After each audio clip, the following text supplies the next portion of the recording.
हम्म. हा जुनं घर आहे ना, पूर्ण हेच खाली सारवलेलं आहे. हा का? आता इथे घरात कोण राहत नाही, मला सामान सगळीकडे पडलं आहे. पूर्ण मातीचं डबल मजली घर आहे.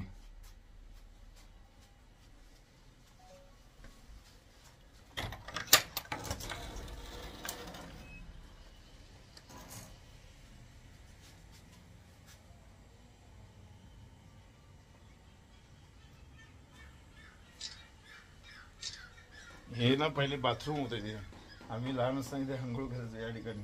इथे पिण्याचं पाणी ठेवायचे हा या ठिकाणी आणि इथे अंघोळ. ही बटणं नाहीशीच झाली बा.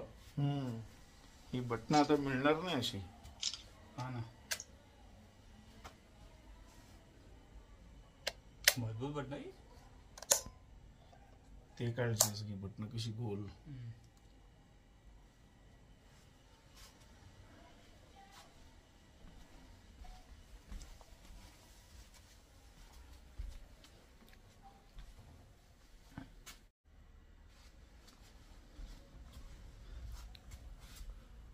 लाकडी जिना म्हणजे जवळपास 150 वर्षापूर्वीचा असेल हा इकडे काय? जिना.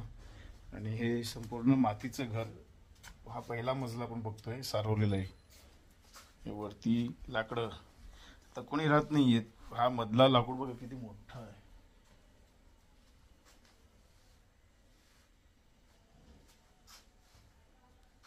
पूर्ण चपट्या विटा पूर्वीच्या, या चपट्या विटांचं हा बांधकाम झालेलं आहे. चुना माती. हे पलीकडचं आमचं किचन त्यावेळेस जुनं.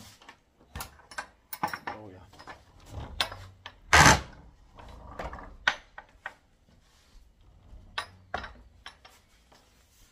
हे हे पहिले उघड ना, म्हणजे समजेल.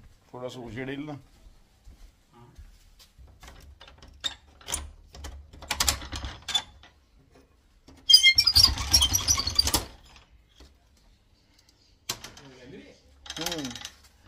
ते एवढंच फक्त RCC नंतर केलं होतं, पण कोण राहत नाही ना आता.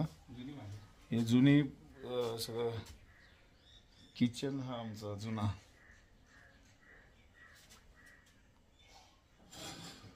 अशा पद्धतीने हे घर होतं पूर्वी.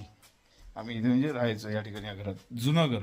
आमच्या आजोबांच्या भावांचं एकत्र कुटुंब या ठिकाणी राहायचं. 4 भाऊ म्हणजे 4 आजोबा, वरती 2 खाली 2 असे आमचे 2 आजोबा या ठिकाणी राहायचे, पहिल्या मजल्यावर आणि ग्राउंड फ्लोअरला. वरती बघाल तर अजून जुन्या काळातलं म्हणजे तुम्हाला दिसून येईल. कलर हा मारला म्हणून तुम्हाला थोडासा नवीन वाटत असेल. हे पूर्ण अशा प्रकारे सारवायचे सगळे घर, जे आता खूप कमी ठिकाणी बघायला मिळते. हा जो सारवलेला भाग आहे ना, हा अशाच प्रकारे सर्व हा पूर्ण परिसर असायचा तिन्ही ठिकाणी. म्हणजे पलीकडची मधली आणि ही परिसर हा संपूर्ण या सगळीकडे अशाच प्रकारे सारवून व्हायचा. खूप जबरदस्त आमचं या जुन्या आठवणी आहेत. साधारणतः आजपासून 25 वर्षापूर्वी हा घर वापरत होता. आणि हा पूर्ण जुना सामान सगळं आमच्या या माडीवरती आतमध्ये आहे. पितळ्याची भांडे असतील याच्यामध्ये. काही जुने ऐतिहासिक फोटो सुद्धा आहेत, अजूनही जपून ठेवलेले आहेत. एखाद दिवशी वेळ काढून मी पुन्हा हे सगळं साहित्य बाहेर काढणार आणि याचा एक व्हिडिओ बनवून आठवण म्हणून मी ठेवणार.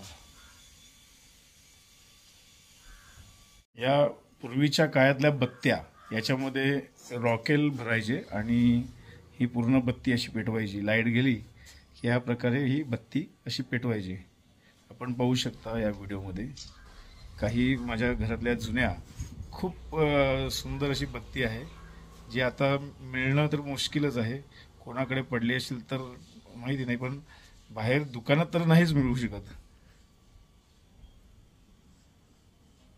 हा जो स्टोव आहे ना, हा खूप जुना स्टोव आहे. पूर्ण पितळ्याचा स्टोव आहे. जो आता मार्केटमध्ये स्टोव भेटत असतील तर तो तसं पितळ्याचा नसेल, पण हा स्टोव जो आहे ना, खूप म्हणजे वर्षापूर्वीचा आहे, जो पितळ्याचा आहे. आपण पाहू शकता थोडंफार अजून चमकत, याच्यावरती आता धूळ साचलेली आहे म्हणून तसं दिसून येत नाही. तर ही पितळ्याची किटली आहे चहाची, पूर्वीची चहा. आता अनेक भांडे आहेत आमच्याकडे इथे जे जुने घरात का जे पितळ्याचे सगळे साहित्य पडलेले, पण ते आता वापरात नाहीये. आता हेरिटेज म्हणूनच हे ठेवावे लागतील.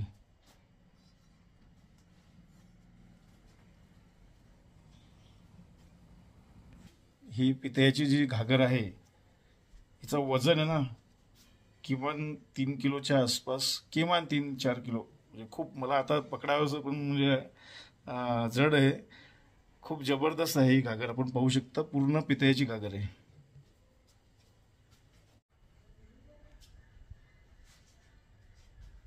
हे सुद्धा पितळ्याचं आहे पूर्ण, खूप जुनं आहे. सुद्धा गडा पूर्ण पितळ्याचा, तांब्याचा पण म्हणतो काय. खूप वजन आहे आणि जुना आहे तेवढंच. हे पूर्वीचं लाकडी पेटारा, काही साहित्य सामान वगैरे सुद्धा आम्ही या ठिकाणी ठेवायचो. काही जुन्या पेटारे पण आहेत, पेट्या पण आहेत.